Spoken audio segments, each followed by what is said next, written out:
Welcome everyone, this is Joby from Bereaved to Heal. This is our podcast, and this is something that we've been trying to organise for a long time. This podcast has been cancelled about 4 or 5 times. We've missed each other, we forgot. We literally kept forgetting, didn't we? We did, honestly. But yes, we finally got it. It's supposed to happen when it's supposed to happen. So Jess Lewis, my beautiful friend, welcome back for round 2. Yes, round 2. Thank you for having me back. The first one was absolutely incredible. So if you haven't seen the first one where I've interviewed Jess, where we spoke about plant medicines and Jess done some micros for us, some beautiful songs. But you've been on a bit of a journey since then as well. Like Yes. you've done a dieta, you've had an EP come out. I want to hear all about it today. I'm super excited to have you back on. So Thank you. Thank you so much for having me back on. such a pleasure, honestly. I love hearing your knowledge and your wisdom from the first one. We just could have spoke so much more. This is why we've had to do this, and we'll finally get there. Yes. We'll finally Yes, get we there. did. Absolutely. So tell me a little bit about what's been going on since the last one. Right. So I think the last time we spoke, I think I was just about to do my diet. I wasn't. Was that when it was? It was building up to go to do the Yeah. So I did that. That was probably one of the toughest things I've ever done, but equally one of the most amazing things I've ever done. I got so much out of it, Joey, honestly, like just those 32 days. But it wasn't just 32 days because it ended up being like 3 months. So the actual diet was 32 days, but then I was like on the post diet for 2 months after that. So there was still loads of things that I couldn't do, even though the diet had finished. So what was the process with the dieta? The process was I was like in silence, and obviously I couldn't do anything apart from I wasn't allowed to daydream. So you fast, and then even when you're not fasting, you then are limited to what you can eat. So you can eat like 3 things once a day after that, and then so that was interesting because you're not allowed to daydream about food, you're not allowed to daydream about sex, you're not allowed to daydream about anything unless it involves the diet. Because what you're doing is you're building your connection with that plant. So anything that you involve into your experience that's not of that diet dilutes it down, and it can also make the diet lines grow crooked. So you have to be super careful. So I literally just did music all day and sang at caros and meditated, and also journeyed to Noya Rao and asked different things. Like I took questions to her and she'd give me the answers. It was really deep. I learned a lot of different healing techniques, and it was just I learned a lot about myself as well. It was really deep. It was really challenging and fucking crazy times. I can imagine, like, because obviously our mind can sometimes obviously wander off and thoughts just come in. Yeah. So you have got to be super sharp, and you're not allowed to like go off. Like, what about when you're sleeping? When you're just like, I think when you're sleeping, you can't control that. But the thing is, she teaches you through. So it was the plant I was dying, because obviously not many people will know. I was dying a tree called Noya Rao, and she teaches you through your dream state. So a lot of the stuff was coming through my dream, or in meditation or journeying. So you can journey to her, like shamanic journey. And so she teaches you that way. So a lot of the stuff that was coming through was her connecting with me in my dream state anyway. so beautiful. Which was just unbelievable. Yeah, it's really unbelievable. So once you finished the 32 days of silence, fasting, only eating 3 things, what was the post? You said you had a bit of a diet then, was you allowed to sort of... So the post diet was similar to the ayahuasca diet, I guess. You're not allowed sugar. You're not allowed fruit. Oh no, could I have fruit at this stage? I can't actually remember whether I could. I think I couldn't have fruit for 2 weeks, and then but some of them were like I couldn't, like, not that I'm with anyone, but for example, if I'd have been in a relationship, I wouldn't have been able to have sex until October, and I started the diet in August. So that was actually the last thing to be allowed back in. So yeah, it was amazing, you know, and I felt really clean, and it was so clear afterwards. I got proper healing, and it was just unbelievable. And I'm actually wanting to do a 3-month diet rather than a 32-day. But I'm just trying to figure out like how that would work into my life, because I don't think I could have 3 months away from my business. Your life is hectic. Yeah, it is pretty. Well, do you know what? It's hectic, but not in a I'm overwhelmed kind of a way. Yeah. It's hectic in a I've got this kind of way. Of course, because your business is doing so well, and yeah, like so.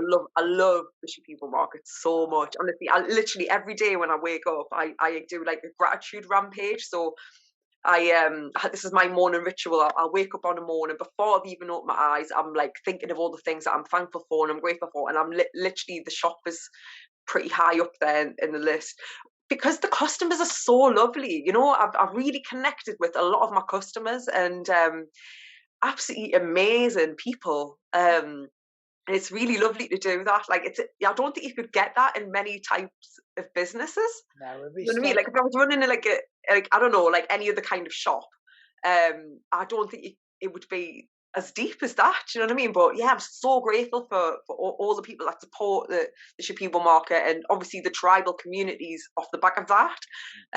So yeah, I'm very, very grateful for that.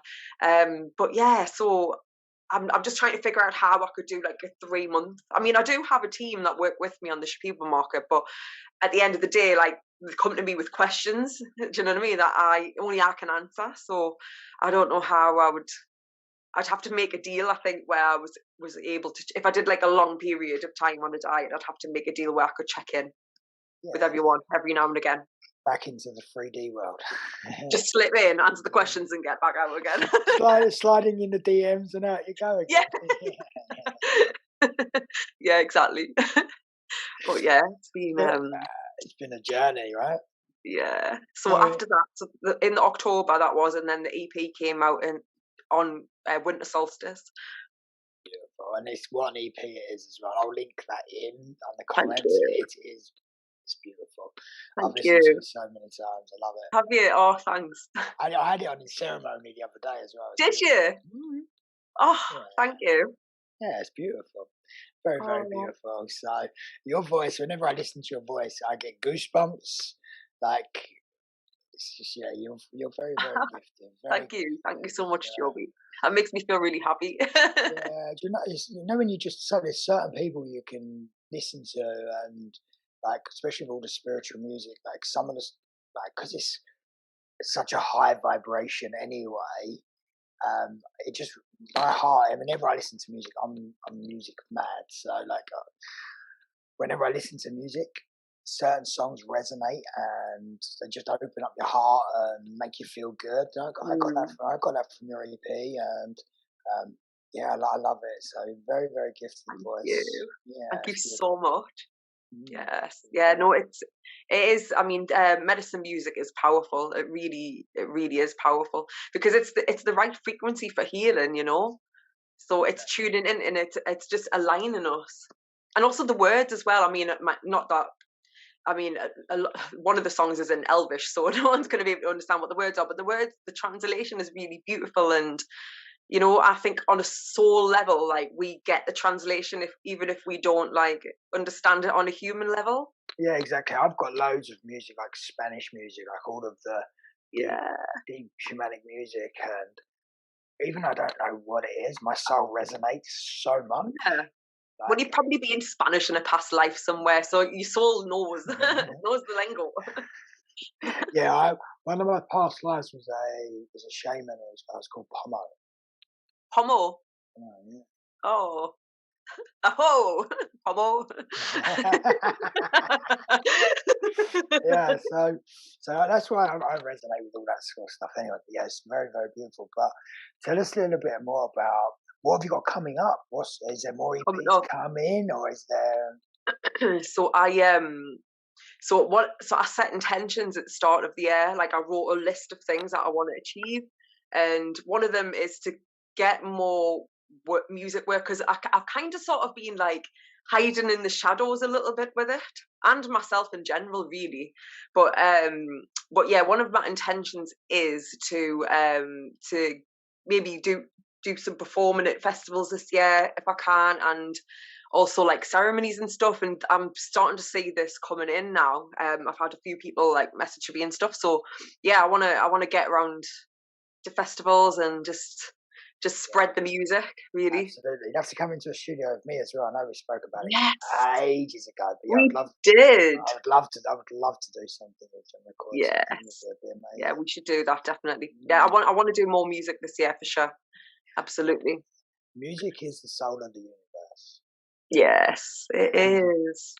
And when you listen to the right frequency of music, like there's so much music out there that is like such low frequency. People are listening to it and they're getting so programmed by the words, and it's just, I listen to it, like it makes me like my whole body cringes about it. Yeah, totally. I can't listen to the radio. I can't listen to I don't even have TV, but I can't even listen to any of the music that is out there right now. And what's happened to rap music, I don't know. Because rap and hip hop back in the day was like all about, like, you know, it was like freedom fighters, and you know, it was all like positive stuff, but it's just been changed into something really demonic, actually. Yes, like if you listen to the words, they're talking about like shooting people, killing people. Yeah, it's horrible. Like really horrible. And it's programming as well. It's programming the generation that are listening to it, kind of glorifying it as well. Teenagers especially are listening to that music. Yeah. And they think it's like good words. Like, listen to what it's saying. I really listen to music and decipher it, and you know, it doesn't. Yeah, no. I can't have it on. I can't have it around me. Like, no, I can't. I'm exactly the same. I'm really sensitive. So I used to watch like the most like fucked up like horror films and stuff. Like I used to like love watching like any, like, do you know all the Saw movies? I used to love all that, right? I was like bang into it. And then what happened was, it was when I first went and drank ayahuasca, and she was like, and I was purging out all this like darkness, and she was like, you have to stop watching these horror movies and these like, because I'd watched stuff about like demonic possessions, and I was just obsessed with the darkness, really obsessed with it, right? And she was like, you've got to stop it, because you're like basically sending frequencies out onto that level. So I literally never watched a horror movie since. Yeah, I can't. The minute something's on and it's on that vibration, or like anything that's like really bad, I physically can't watch it. Yeah, because it brings your vibration down. It really does. It actually alters your frequency. And at the end of the day, I don't want to be pulling in stuff on that frequency. So I want to be. Sorry, the sun is now it's decided to come this way around the room, and it's blinding me. But yeah, I don't want my frequency to be pulled down by things that I'm entertaining. So some people think it's really weird that I don't have a TV and that I don't watch TV. I don't have a TV in my bedroom. Nothing. I can't. Yeah, I don't own one, and I haven't owned one for so long now. But some people think it's really strange, and they go, "But what do you do?" And I'm just like, I don't know. Like, I live my life. Like, I read, I have fun. I do music. I chat, because like there's nothing worse for me than going around someone's house and everyone's sat there, no one's speaking to each other, and they're just watching a square or rectangle object in the middle of the room. Like, it's called programming for a reason, right? Exactly, it's programming. So yeah, like there's a multitude of things and do you know what it is? Like, I used to like watching movies and everything. I just fill my days up, or my evenings up, with other things now, like things that are going to benefit me. Like, I just don't feel any benefit like sat around watching it. And I'm not, this is no judgment on anyone that does, but for me personally, like, there's just so many other things that I would rather be doing with my life than sitting watching stuff and getting my vibe dragged down. I'm being like programmed what to think. I'm exactly the same. Not for me. I probably haven't had a TV in the bedroom for about well over 10 years. Like, I refuse to have anything in there. Yeah. Yes. it's just one of them. It's like, and I do live classes late at night. So as soon as I finish them, I go in and I start reading. So I finish my night by reading just to wind down. Yeah, so I really try and avoid watching TV as much as I can. At the moment, I'm living at my aunt's because we're having the house renovated. Yes. Every night, it's like, do you want to come watch a film? Like, no, no, it's really weird, and it's so surreal for me when I am around a TV that's on. And what I find is, like, when I go to my parents, when it like they don't have the TV on during the day, which is amazing, but it will go on in the night. But I'm like glued to it. I'm glued to that motherfucking TV on a night. I'm just like, it sucks me in. Do you know what I mean? So when it's on, it's like, have that, Jess. Yeah, it's like, sorry, but I swore about 3 times. I'm only about 10 minutes. So don't worry about it. sorry, Ma'am, if you watch it. You are live on Channel 4. Please do not. Yeah, please do not say it. And I've said it all so far. Doesn't matter to me. I've got a potty mouth as well, so it just slips out, doesn't it? It's what it is. Swear. Yeah, you can't knock that. It's beautiful. Yeah, it's part of my humor anyway. The swear words. I think it adds to, like, even on your Instagram, some of the videos are just absolutely. Yeah. Like, guys, if you have not seen Jess's Instagram, some of the videos are hilarious. It's like my daily go-to for a little bit of comedy. Well, what's she sharing today? I love it. Absolutely. Oh, you've got to laugh, man. Do you know what it is? That it's just so serious at times, life, isn't it? It's like, oh God, just day-to-day things can get a little bit on the serious side at times. You've got to be childlike. You've got to be able to laugh because it gets you through it. Like, and also, like, the healing journey is pretty rough at times. Do you know what I mean? And the shadow work as well. You've got to be able to, like, take the piss out of it and have a joke. Do you know what I mean? And like, I did a video the other day, and actually, it was one of the main things that got me through my shadow was when I learned to laugh at it. Yes, it literally had no power over me. Yeah. No power, and it just was like, okay, so that was just one thing I just started doing. I just started laughing at things, and I was like, you've got to laugh at yourself, man. You've just got to, because otherwise, like, what else is there? Doom and gloom. Yeah. Honestly, not for me. People make shadow work so hard. Like, it is the easiest thing. It does get easier. I think the challenging bit is when you think you're amazing and then all of a sudden you find out about your shadow, that can come as a bit of a shock. So I think people can get caught up with that for a little while. Yeah. But the thing is, once you get used to it, but the thing is, right, our shadow side, right? So since our last chat, right, I've been diving into something called IFS. Do you know about IFS? Internal Family Systems. So I did the first part of this training, but I'm waiting for, like, the next part, right? So basically what it is, it's kind of like shadow work, right? And the reason I'm learning this is so that I can help my clients after they've done plant medicine circles and things with me, because obviously during these times, the shadow was just like there a lot of the time, right? So obviously you try and go and integrate that in your life afterwards, and things can get a bit tricky. And I always like to give my the people that come to me, like, integration afterwards. And basically, so I'm learning IFS to be able to help my clients, right? And what it is it's dealing with the shadow aspects. So with IFS, it basically gets the person to talk directly to exiled parts. So you have, like, 2 different things. You've got, like, protectors of exiled parts, and then you've got the exiled parts. The exiled parts are your traumatized parts. So you have experienced something when you were younger, and you have a part of your psyche shut off.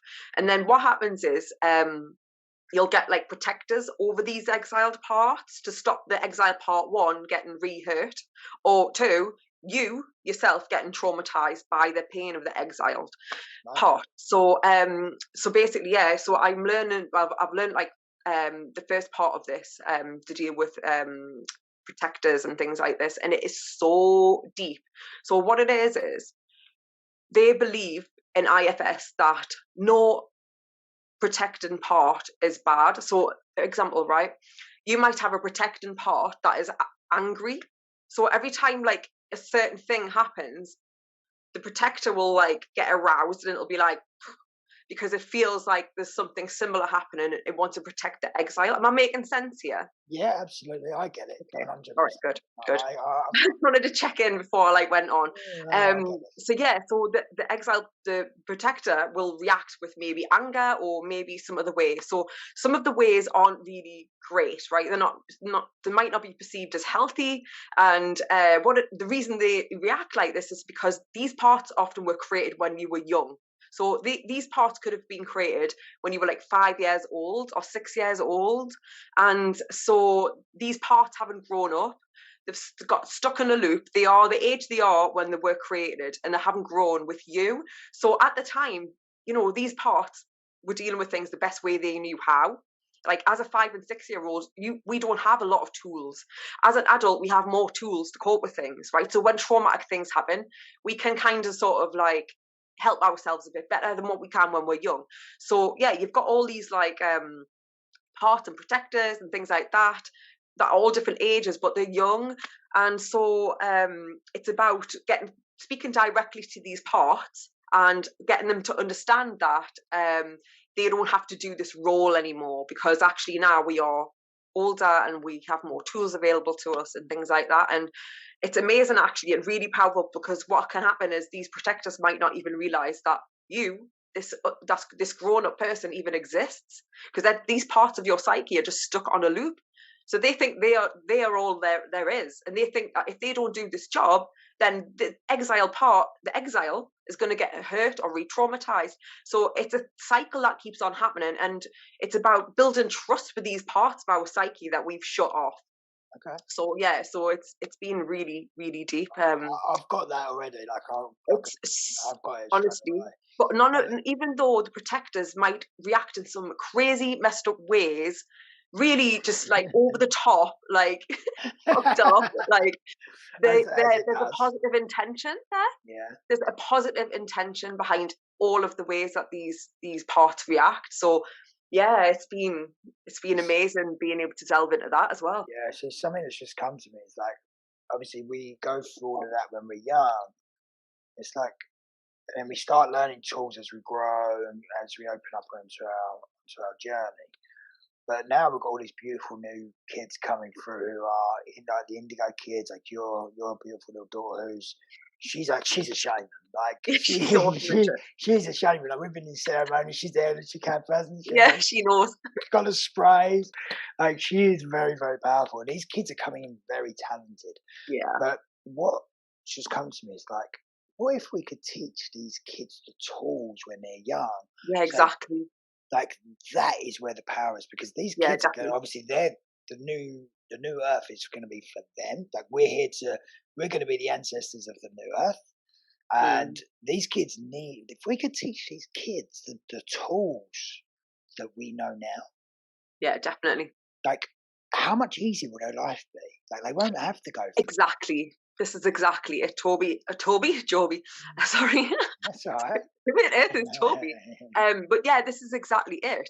If we can teach the things that we know to our children, then it makes their journey easier, and obviously they have less work to do when they're older, and then they'll learn things and pass that on to the next generation. So yeah, I totally agree. Like I do some IFS stuff with Namaya. I homeschool her, but I take her to a homeschool group every week, and she was building some like mud volcano, and one of the other kids stamped on it, and she was literally foaming. She was like, "I am never going back again." She wanted to kill them, honestly. I was like, wow. And so when I got her home, I took her through like some IFS stuff, and I was able to get because the thing is, often when we're reactive, we are blended. We are what's known as blended with these parts. So we can't. When you're blended and you're coming from a place of being reacted, you can't. What I call as being solution focused. You can't get into that mindset. You can only get into the mindset of being solution focused once you're separated, that part stood back a little bit. So yeah, I was able to sort of like help her through that process, which was amazing. Eventually I hope that she will just be able to do that herself without. Exactly. And it's about So what I'm getting is like she's going to be, obviously she's got you as a mum, so she's going to be very, very powerful because you're such a powerful healer. But like all of our, like we've got a lot of friends, we've got children who haven't got them tools, haven't got them skills. So how can we like get these kids? The more tools you know, the easier things get. So I'm just getting these things like these children need our guidance. So I don't know if we could put something together. It would have to go into the schools but the thing is, what it is people need to be taught about their emotions. So they need to be taught, one, how to handle emotions, and two, that about how to sort of deal with them, and also pinpoint. Because the thing is, right, people get angry, but anger is just a reaction, right? What is the thing before that caused the anger? And that is the thing that people miss a lot of the time. They'll just be like, I'm angry, but actually no, you were disappointed and that's caused the anger, or you were let down and that's caused the anger. So I think when people can start to understand like what triggered that emotion or something like that, then it's easier. But it's hard. Obviously, if the parents don't know it, because a lot of the thing is like people are just walking around, adults are just walking around dressed as, it's wounded children dressed as adults, isn't it? I'm sure I said this in the last interview. Deja vu. But it's true though, do you know what I mean? It's so true. Like, so yeah, it's about just educating everyone, I think. Yeah, exactly. And I think this is why the content we need to be putting out, focusing on this so we can get the message out there as well. Yeah. And even just talking about this now, like if someone listens to this and they can get value from this to understand how to do that. Like this is why doing these interviews is so important, because you never know what's going to come up and where it may be, who is going to help. And that for me is really, really powerful. So yeah, if there's anyone out there who can help us get this out further, let us know. Might just be one person listens to this and goes, yeah, I can help you with that. And then we might be able to open a door to really bring that healing in. I've just got a thing, like for me, obviously, my main thing is obviously breathwork and shamanism. Teaching the kids how to breathe properly, really getting the kids to breathe and not react, and to take that breath. Yeah. And they can respond once they've taken that breath. They're gonna be in a different vibration. They're gonna have a clearer mind. They're not gonna react to negative energy. They're not gonna get that anger. Yes, exactly. That's it. Breath is powerful, and it's something that we all have. Till the day we die, we've got breath. It doesn't cost anything. No, and it can change how you feel and everything. It can just calm you down, help you get to sleep. And it's free. It's available all of the time. Yeah, I designed a thing called parental responsive breathing. So when the kids are all reacting and going mad, the parent literally goes in and teaches the kid to breathe. So then the kid is learning how to breathe. The parent isn't reacting. They're both breathing together. So the vibration. That's so good. So the vibrations match, and then they both become calmer. They can talk more. They communicate better. They get more. That's so good. Yeah. So this is just one of my things that I designed. I kept seeing all my friends, a load of my friends with their kids. They kept all running around crazy, and they're all screaming at them. They're crying. There was all this, and I was like, there's got to be a way to calm this energy down, because I'm a very peaceful person. Like, I don't have children. My brother's got 6. Wow. But I just see this thing, and then I went to an event one day. I was actually with Talia, and we was doing a family community thing, and all the kids were running around, and the download just literally just come to me. Oh, was it then? Yeah. The download come to me of exactly how to do it. So amazing! I was just like, okay, cool. So I just knew exactly what to do. So if any parents are watching this and you calm your children down, it's all about the nice long breath in through the nose, and then just breathing out. And you can take sighs, and you get your children to make a sigh, nice breath in, really get them to feel themselves like expanding. And that's so lovely, man. That's so lovely. You'll just naturally see the vibration change. Get them to do it 10 times, 20 times, 30 times. All of a sudden, they'll just naturally start doing it. You see these kids walking around going, and taking sighs of relief, which is nature's way of releasing energy in the body. Oh. Yeah, so it's really, really powerful. So if that helps anyone, please take it. That's amazing. That is so amazing. And also another one as well, if the kid's really being erratic, you can actually get them to put their hands on their head and breathe, and that will naturally ground them in as well. Oh, fantastic. Top tip. Yeah, lowers their energy. So yeah, parental responsive breathing. If anyone's watching this, that's another tool that you can add into that. But that's something I really want to keep getting out there. Like I'm trying to teach as many people that as possible who have got children. Like practice it. That's absolutely amazing. I'm gonna sneeze. It's gone. I hate it when that happens. It's such a tease, isn't it? That didn't even sound like a sneeze. It was like a. No, it didn't happen. It went. It was like. It was like. That's what I'm saying. It was like. It was a tease. Yeah. Sorry. Teasing, sneezing. It's like nothing. It's like anticlimax.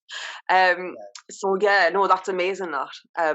That tip, that is brilliant. That's going to help a lot of people, a lot of parents. I hope it does. I actually did a podcast on it as well, so you can go and pick it up. Did you? Yeah, I did that.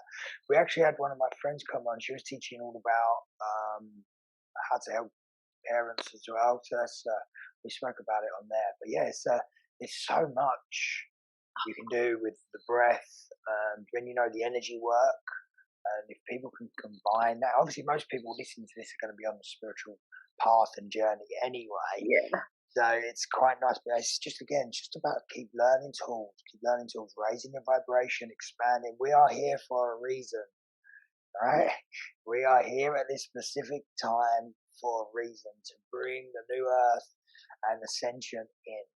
Yes, mate. Yes. A ho to that. Absolutely. Yeah, absolutely. Yeah. All right. So tell us a little bit about work you do with the healing, the consciousness, everything that you're working on. And obviously, I know you study well, but some of your healing work is impeccable. I see your video the other day as well on Instagram where you're doing. Oh yeah. Healing. Beautiful work. Thank you. Tell us a little bit about that, how that all emerged, and how that all emerged. Mm-hmm. You know what? Right, I never actually wanted to be a healer. That wasn't never something that was on my list of things to do. Funnily enough, apart from your soul contract. Yeah, well, it was written in that, but I was not privy to that information at the time. So basically. So I actually wanted to heal myself. I wanted to be a better person. I wanted to break free from all of the shit that was holding me back and holding me down and stopping me from living my best life, basically. Me too. You know what I mean? Even though I was actually living my best life on paper, like I had an amazing life. I had an amazing career at the time.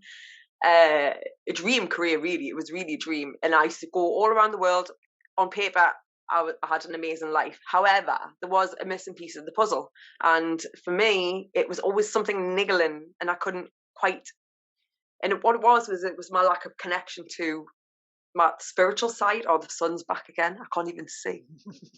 I can't even see. Anyway, so I wanted to heal myself, basically. So I embarked on the journey with the plants, and then subsequently had a massive dark night of the soul, and then I was like, literally, it was like, oh my god, I've got so much work to do. And then I basically started to do it, and the more I started to heal, the more I started to realize, actually, your pain becomes your source of power.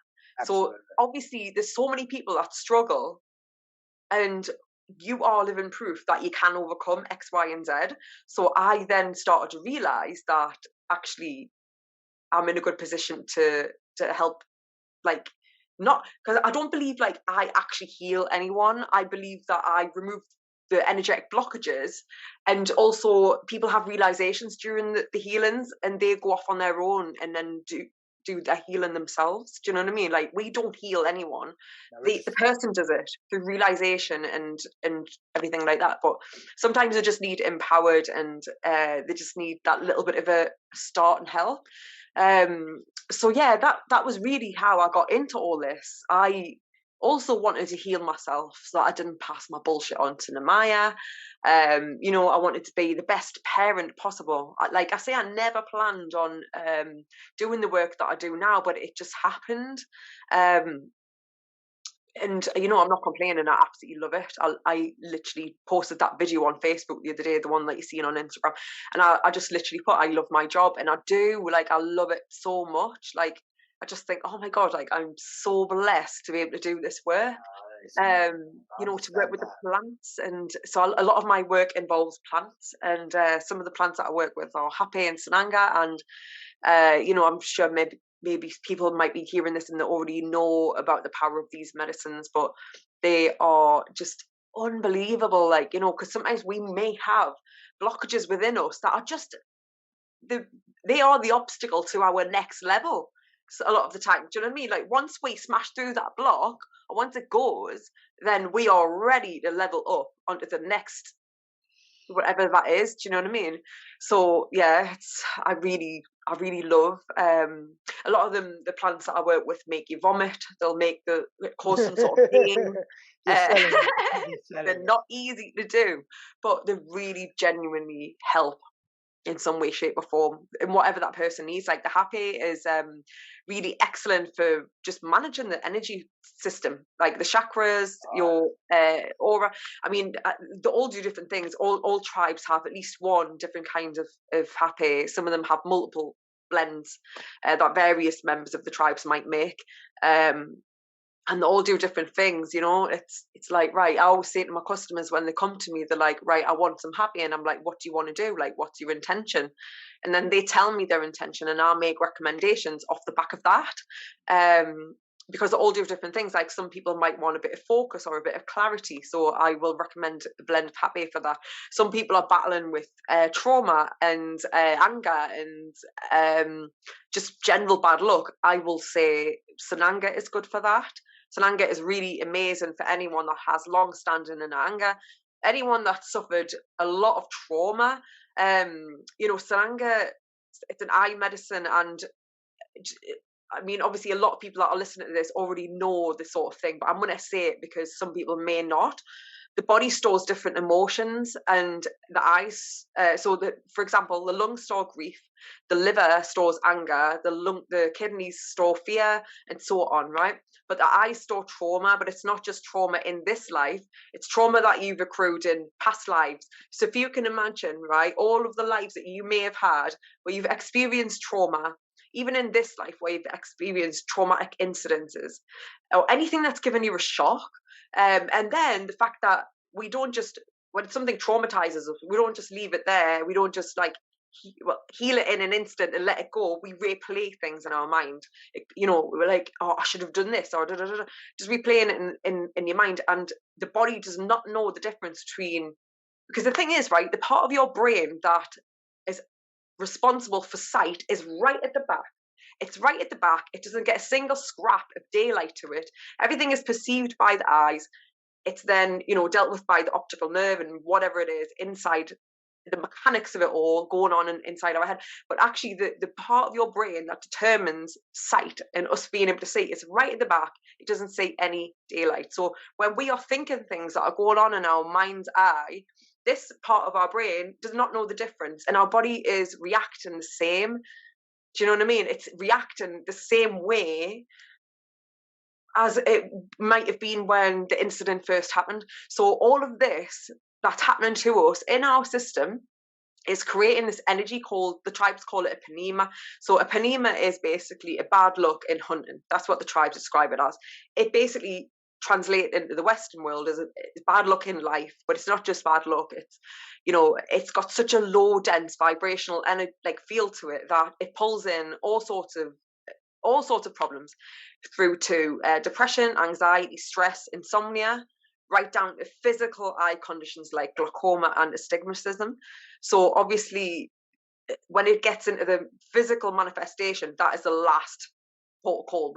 You know what I mean? It's like everything starts off emotional and then manifests down into the physical, and then you've got problems, right? So Sananga does not cure anything. I just want to make that clear, right? It does not cure eyesight.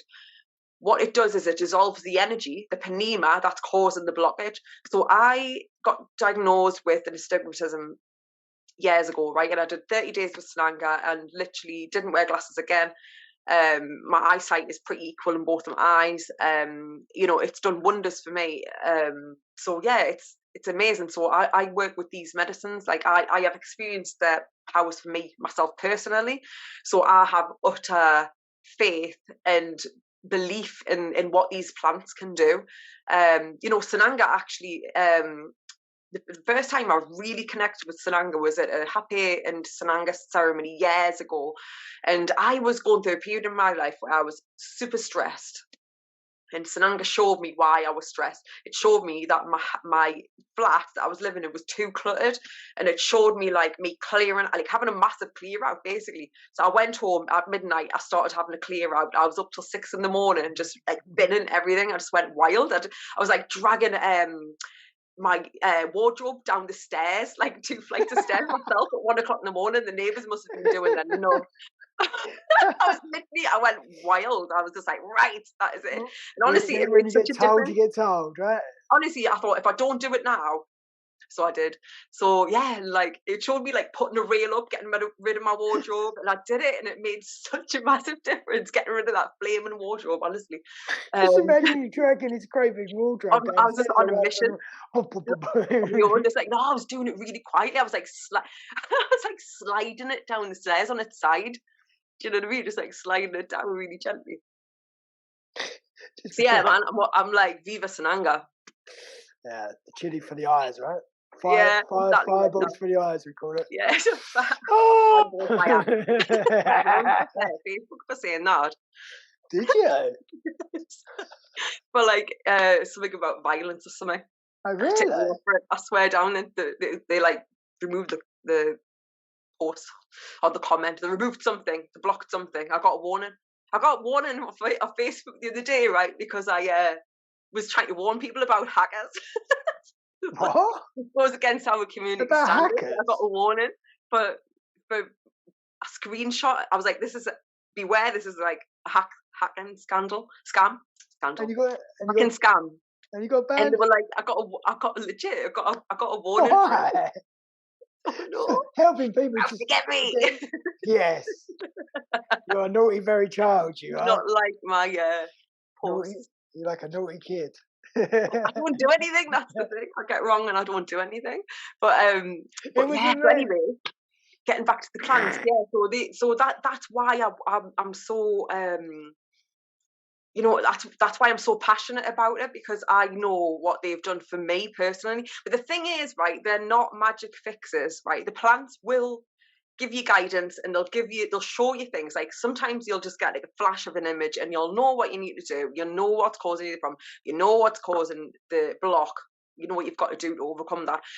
But it's not going to be, it's not a magic wand. Do you know what I mean? You're not just going to get happy blown up your nose or come and drink whatever.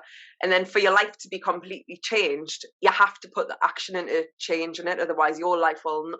And then the thing is as well, if you don't action what you've been shown, then you're just in an even worse place, because you know what you've got to do, but you're not doing it. So then you enter in this cycle of beating yourself up. Yeah, exactly. And it's one of these where when you get the information, as you said, act on it. You're being given information for a reason. Yes. You're going there to find out what's wrong with yourself. Yeah. So if you find out what's wrong with yourself, the worst thing you can do is not do anything about it. And breathe. You just got to do it. You just got to go home and put the work in. And it's not easy. You know what I mean? The hardest part of working with the plants is not the actual ceremony. Afterwards, it's the part where you're back home, you're back at work on a Monday and Susan is triggering you from over the other desk in the office. And you're Karen. You know what I mean? The changes in your decision to do something better or react differently. And it's not easy. Do you know what I mean? You will get things triggering you to say it is what you want. See if you are gonna actually make the changes, because it's so easy to be like in ceremony going, oh my God, like I am so changing. This is so powerful. Oh my God, that's it. But that wears off. That wears off. That feeling wears off. Yeah, it's all about integration. Integration's all about the integration. Integration is the most important bit of working with the plants. Full stop. Anything you are given, it doesn't matter if it takes a week, a month, 2 months, 6 months, you do your process. Yes, absolutely. Absolutely. But that's why it's important to go to people who are going to help with integration, because a lot of people get their brains blasted wide open. All of their shadows are out on the table for them to see. And then they're just like, oh my God, what now? So that's why it's important to go to people who can help you, like, guide you through that process, because people can go into what we call a healing crisis, and in that healing crisis people can actually be made worse. So it's important to go to places and to see people who actually know how to help people safely integrate if they need it. Not everyone does, most people don't, but it's good to know that if shit hits the fan, that person that served you that medicine has got your back. Yeah, I did someone yesterday in ceremony, and they went to a couple of weeks ago, 2 weeks ago, and they've just been suffering so bad since, because the people really just didn't have a clue what they were doing. Completely left her. She had a bit of a traumatic experience, and she had peace. Like yesterday, I had to do so much healing on her to get her back into alignment. Oh my God! Like when I see things like this, it angers me so much, because those people's lives. Like you've traumatized someone so much that they're now worse off than when they came. Yeah. Well, this is exactly it. People are really happy to take people's money, but then, like, once the doors are shut and everyone's gone home, you've got to be able to support the people through the process. Otherwise, you've done half a job. Yeah. Totally agree. So yeah, poor girl I was seeing yesterday, she was completely shocked by the work I had to do to get her back around and make her feel safe. Poor girl. Yeah. No, there's people out there doing these things. So if anyone is interested in doing the work, make sure you go to someone credible like Jess, or speak to someone and really know that you are safe. Yeah, just ask them questions, like ask them like, what is their integration process like, or do they offer any integration afterwards? Because if they don't, then don't go, unless you're really inexperienced in like dealing with, because a lot of people will have maybe had a lot of experience with the plants. They know what the crack is. They don't really, they've in terms of integration, they know how to do shadow work, they know how to do it, then that's okay, right? You're all right. But if you're just starting out and you do not know how to do shadow work, then you need to really check that somebody actually offers integration. Otherwise, you could end up being in a worse situation than you were in before you went. Yeah, there's nothing worse. You don't heal trauma with trauma. Exactly that. Exactly. Yeah, people need to feel safe. Yeah. It really bugs me when I hear these stories and see these things going on. All these people like, oh yeah, I can do it. I'll do a ceremony. If you haven't had the rights to do it and you haven't done training yourself, do not go. There's a lot of that going around. Oh, so much. There's a lot of that going around. So much. Yeah, I don't like it. I hate it. I know, but it's dangerous. It's dangerous because the thing is, without repeating the stuff that we talked about last time, but just energetically, people have to be kept safe from things wanting to come into the ceremony, you know. And often a lot of the time when we've got trauma, things will latch onto the vibration of that. So yeah, it's really important. Yeah, it's not that as well. It's because the medicine is so sacred. Yeah. Well, the work is so sacred, and then you've got these people out there who are doing it just for the wrong reasons. They're not. Yeah. They're not doing trained. it because they want to be known as that. Yeah. So it's ego. It's an ego thing a lot of the time, because they want to say, "Oh, this is what I do," but actually, unless you're helping people afterwards, then you're doing a half a job. Careful, beautiful brothers and sisters who are watching this, stay safe. Yes, man. Stay safe. All right, on that note, my dear, we're coming on to about 50 odd minutes. Tip for life to finish off. What would you? Tip for life? Yeah, tip for life. What's your tip for life as we close up our beautiful little podcast? My tip for life is just always honor yourself, just in any moment, right? If something doesn't feel right, if something feels off key, then that's because it is. So honor yourself in every moment. Don't just do things just because you think you should. I don't know why I'm saying this. I feel like somebody might need to hear that message. Whatever's coming through is coming through for you. Yeah. Or just honor yourself. Honor yourself in every moment. Don't do things that you don't want to do. That includes career, relationships, friendships, everything. Everything. If you're not happy in a certain area, do something about it. Our life is a collection of decisions that we make. Yeah, so we are responsible for our lives. No one else is. To the point what we've got to do now, that's because of decisions that we've made. So obviously, like, if you're not happy with a certain thing in your life, then make different decisions. I love that. So everyone, thank you, Jess, my beautiful friend. I love you so much, and such an honor to have you on again. And thank you. We've definitely got more to talk about. Definitely. Oh yeah, I'm sure we'll do round 3 at some point, but we'll probably forget another 10 times. That was a good lesson for both of us. Definitely. A good lesson for both of us. But anyway, thank you, everyone. Thank you. This is the Brew to Heal podcast, and we will see you very soon. Have a beautiful day. God bless. Bye. God bless you. Bye. Bye.